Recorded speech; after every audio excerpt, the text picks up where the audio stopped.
Қайырлы күн, құрметті студенттер. Мен аты-жөнім Ерасыл Қайратұлы, мен экология және география кафедрасының оқытушысы болып табыламын.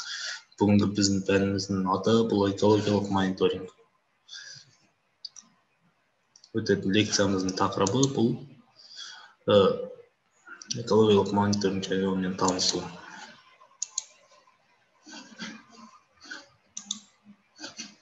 Экологиялық мониторинг. Мониторинг бұл ағылшын тілде монитор, қараушы, қадағалаушы, күн бұрын ескерту, сақтандырушы. Қоршаған табиғи орта жағдайының антропогендік факторлардың әсер ықпалынан өзгерін болжау мен бақылаудың кешенді жүйесі. Мониторинг термині Біріккен ұлттар ұйымының қоршаған орта жөніндегі Стокгольмдегі конференциясының алдында 1972 жылы бақылау ұғымына толықтыру ретінде пайда болды. Адамдардың іс-әрекетіне байланысты мониторингке деген қажеттілік артуда.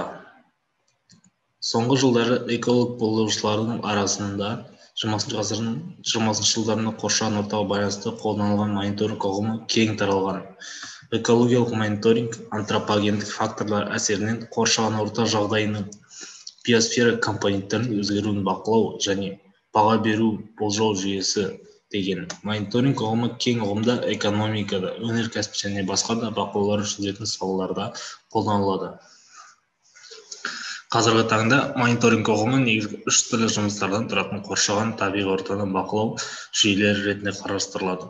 Бұл бірінші қоршаған ортаның жағдайын түбегейлі түрде бақылау, екінші табиғи және антропогендік факторлардың әсерінен табиғатта болуы мүмкін өзгерістерді болжау, үшінші қоршаған орта жағдайын ретке келтіру шараларын басқару. Бақылайтын объектілердің ерекшелігіне, түріне және бақылау әдістеріне байланысты мониторингтің бірнеше түрлерін ажыратады. Жүргізу әдістері бойынша мониторингтің мынандай түрлері бар. Биологиялық, биоиндикаторлар көмегімен, екінші дистанционды авиациялық және космостық, үшінші аналитикалық, химиялық және физика-химиялық талдау болып табылады. Бақылау объектілері бойынша қоршаған ортаның жеке компоненттерінің мониторингі, яғни топырақ, су, ауа.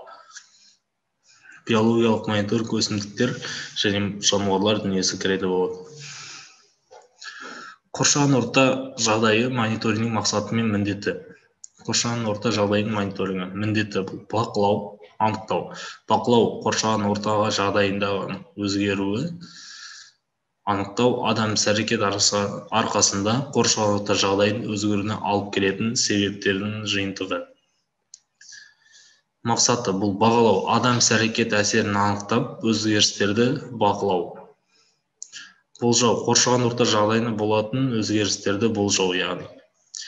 Шешім қабылдау, бұл адамның теріс әрекеттер нәтижесіндегі зардаптарды жою жөнінде шешім қабылдау және жетілдіру.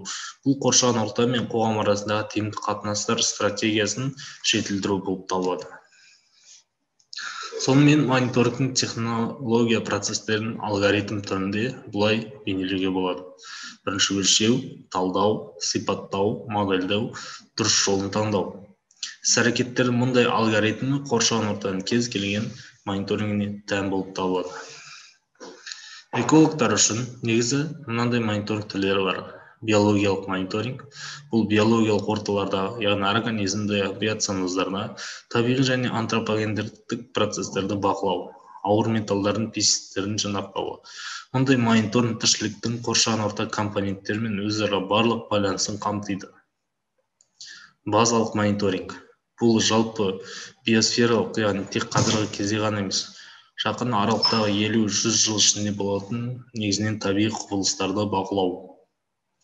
Және биосфералық мониторинг бұл биосферада өзгерістерді, атмосфераның шаңдануы, әлемдік су балансы, әлемдік мұхиттардың ластануы, құрлық пен мұхиттағы биологиялық өнімнің өзгеруі және тағы басқа ғаламдық деңгейдегі бақылаулар болып табылады. Биоэкологиялық мониторинг бұл табиғи ортаның жағдайын, оның адам денсаулығына әсері тұрғысынан бақылау.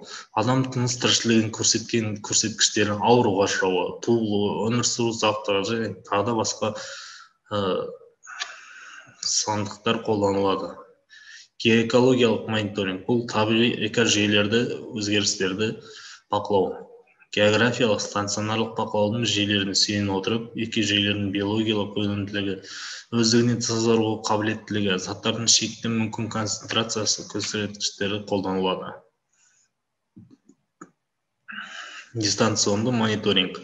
Бұл авиациялық және космостық мониторингтің жиынтығы. Кейде бұл ұғымға көрсеткіштері ақпараттар жинау орталығына беріліп отыратын, адам аяғы басу қиын жерлердегі прибор арқылы алыстан ақпараттарды беру әдістерін де жатқызады, яғни радио, спутник. Теңіздердің ластану мониторингі. Бұл теңіздер мен мұхиттардағы сулардың сапасын білу мақсатында ақпараттар алу үшін олардың жағдайын болжау және бақылау жүйесі болып табылады. Бұл теңіз су ресурстарын үнемді пайдалануға және оларды ластанудан қорғау шараларын жүргізуге қажет. Құрлықтағы сулардың ластану мониторингі. Бұл су ресурстарын үнемді пайдалану және оларды ластаудан құрғап кетуден қорғау шараларын жүргізу үшін құрлықтағы сулардың жағдайы туралы ақпараттарды алу мақсатына болжау, бағалау және бақылау жүйесі. Су сапасын көрсеткіштеріне, яғни температура, минералдану, pH түсі, еріген оттегі дәмі, ауыр металдар, мұнай өнімдері, фенолдар, пестицидтер және бастысы натрий, калий, кальций, магний, хлор, сульфат, карбон, нитрат иондары жатады. Ластаушы көздердің мониторингі. Бұл ластаушы көздер арқылы су объектілерінің атмосфералық ауаға, топыраққа бөлінген заттардың мөлшерін және ластану деңгейін болжау, бағалау және бақылау жүйесі.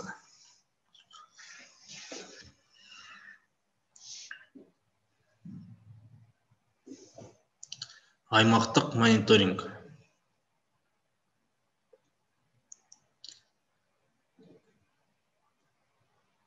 Бұл антропогендік әсерге ұшыраған үлкен өнеркәсіп орындары, қалалар және олардың айналасындағы аймақтар биосферасы туралы ақпарат алу үшін бақылау.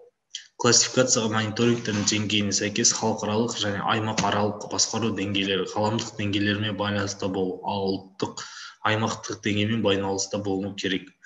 Экологиялық мониторинг жүйесінде биологиялық мониторингтің, яғни экожүйенің биотикалық құрамы мониторинг ерекше роль атқарады. Биологиялық мониторинг бұл қоршаған табиғи орта жағдайын тірі организмдер көмегімен бақылау. Биологиялық мониторингтің негізгі әдісі биоиндикация, антропогендік факторларға байланысты биотикадағы кез келген өзгерістердің әсерін анықтап отыру.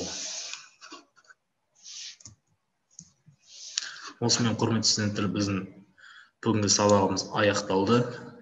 Келесі кездескенше сау, саламатта болыңыздар.